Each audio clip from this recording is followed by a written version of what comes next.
99-жылы болған халық санағында мен Назарбаевқа нені апардым деді. Халық санағының нәтижесін. Бұл 2001-дің әңгімесі.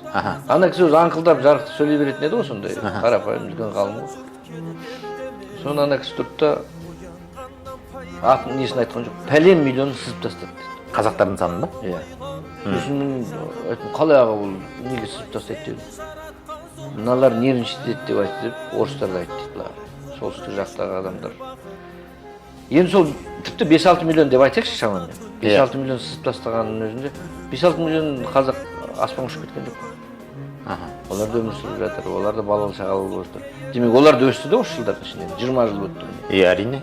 Ол өсті. Демек ол кем дегенде 2 есе өскенде бұл уже 10 миллион қазақ, есепте жоқ қазақ 10 миллион жүр.